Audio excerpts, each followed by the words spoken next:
projemize verdiğiniz destek için öncelikle size teşekkür ediyoruz. Kendinizden biraz daha bahsedebilir misiniz? Ben teşekkür ederim. Bu projede bana da yer verdiğiniz için. Ben Adalet Gökçek.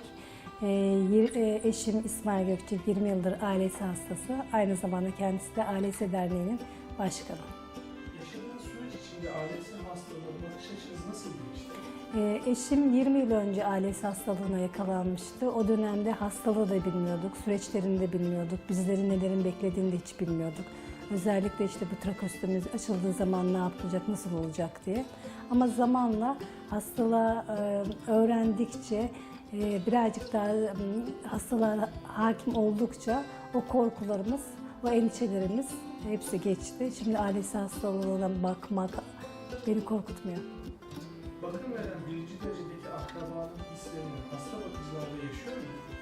Ben yaşadıklarını çok düşünmüyorum çünkü onlar profesyoneller, onlar bu işin eğitimini almışlar. Benimle aynı duyguları yaşadıklarını hiç kesinlikle düşünmüyorum ama tabii ki onlar da insanlar. Sonuçta bir hasta var, hastaya bakıyorlar, etkileniyorlardır ama benim kadar etkilendiklerini düşünmüyorum.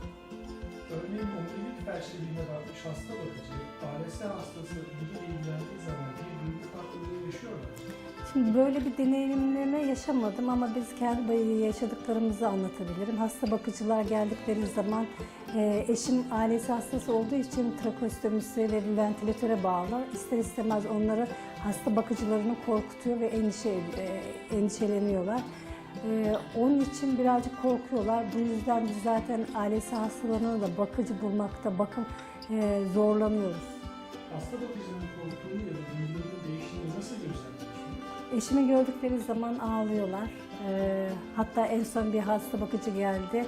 Eşimin boynuna sarılarak ağladı. O kadar çok ağladı. Çünkü görmedikleri bir şey. Trakostomis açık hastaları bilmiyorlar, tanımıyorlar. Onlar da bu şekilde ifade ediyorlar. Ağlıyorlar. Bakım veren aileler bir araya geldikleri nasıl paylaşımlarda bulunuyorlar? Biz dernek olarak bir aile yakınlarını işte hastalarından birkaç saatlik ayırarak kendilerine zaman ayırmalarını istedik. Ama maalesef biz bir araya geldiğimizde de şunu gördük. Aileler hastalarından kopamadıkları için yine hep hastalarını anlatıyorlar. Profesyonel hasta bakıcılar da aynı mı?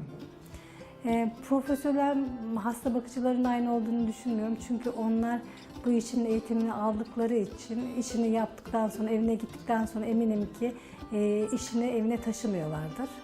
Ama bizimle birlikte olan 7-24 saat bizimle aynı evde, aynı ortamda bulunan hasta bakıcılar aynı bizim gibi davranıyorlar.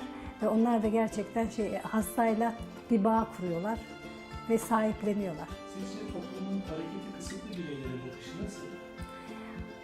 Bence toplumun hareketi kısıtlı bireylere bakışı bence iyi. Eskiden çok toplumun içinde görmüyorduk ama şimdi artık her yerde böyle hastaları görebiliyoruz. Eşim de bizim her yere gidiyoruz biz eşimle. Tiyatroya gidiyoruz, sinemaya gidiyoruz, tatile gidiyoruz. Eşim işte 12 sene önce trakostomise açıldığı zaman biz sitede oturuyorduk. Dışarı çıktığımız zaman site sakinleri eşime inanılmaz bakıyorlardı. Ama sonra onlar da alıştılar, artık bizi görmüyorlar. Psikolojik destek alıyor musunuz? Zaman zaman psikolojik destek aldım.